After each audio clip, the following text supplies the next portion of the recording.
and Lindsay Strand. Cookies are great on any occasion, but I think they're especially nice as a Valentine's Day gift. Today we're gonna make really cute heart-shaped cookies that are gonna be perfect to give to your special Valentine. So to start, we're gonna take our dry ingredients. Here I have 2 cups of all-purpose flour. To that, we'll add 1/2 teaspoon of baking powder and 1/2 teaspoon of kosher salt. We're gonna wanna mix that together really nicely. So next, I have 1 stick of room temperature butter. Really important that this is room temperature so you get really nice consistency in your cookies. Next, we'll take a cup of sugar. We're gonna mix this on medium-high for a couple of minutes until the butter and sugar is fully combined and nice and fluffy. All right, so that looks good. Next, I'm gonna add 1 egg and 1 teaspoon of vanilla. We're gonna mix this a little bit on medium to make sure it's emulsified.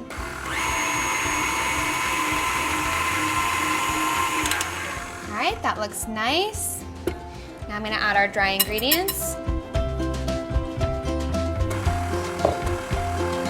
We're gonna mix this just until it's combined. You don't wanna overwork your dough or it'll be tough.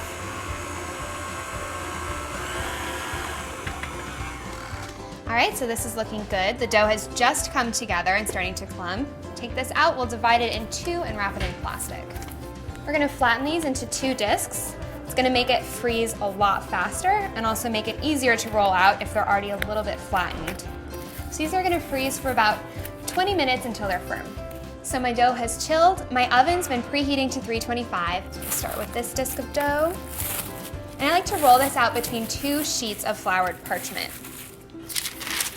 Just take a little flour, sprinkle it on the bottom, a little more on top. This makes it really easy to roll out evenly and also helps with sticking.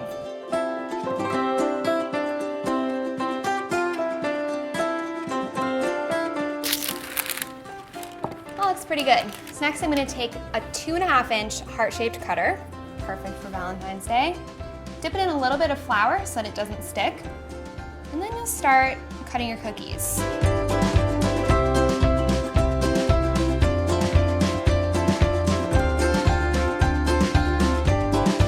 Looks like I'm gonna get a perfect dozen out of this half, which I like. You can also use one of these little offsets to get your cookies off the sheet to make sure that they stay nice and intact.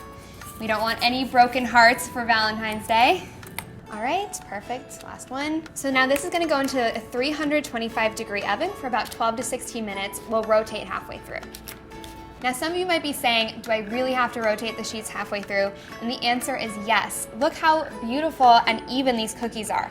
They have baked so nicely, they're golden brown all around the edges, and it smells so good in here. So now while these are cooling completely, I'm gonna get started on my royal icing. We're gonna start with 2 cups of confectioner sugar. 1 more. And to that, I'll add 1 egg white. I'm gonna mix this together. Just start slow because this stuff really will go everywhere. Just until the sugar is dampened. All right, so now we're gonna add a little bit of water. This is a 1/4 cup. We're gonna put it on high speed for about 10 minutes until it leaves a nice ribbon. And this is what we're looking for. It's thickened up a little bit, but it's still kind of runny because we're gonna be dipping these cookies. It doesn't have to be as thick as traditional royal icing. So we're ready to dip. It's so simple. All you do is you take the cookie and you dip it face down into your royal icing. Let it drip off a little bit.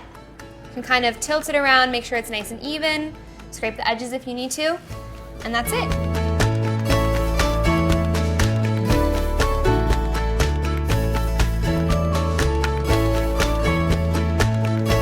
Now we're gonna let these dry completely. It takes a few hours and maybe even up to overnight. Now on to everyone's favorite part, decorating. We're gonna set them onto a silpat in a little bit of an interlocking pattern.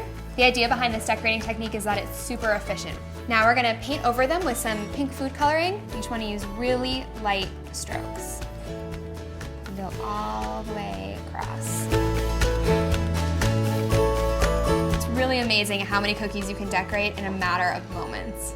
And if you have skinnier bristles and it leaves finer lines, you can always go back over the other way to make a nice little plaid pattern. I'm just gonna leave them like this because I think they look really pretty. And next we're gonna add a little bit of luster dust because everything's better with a little bit of bling.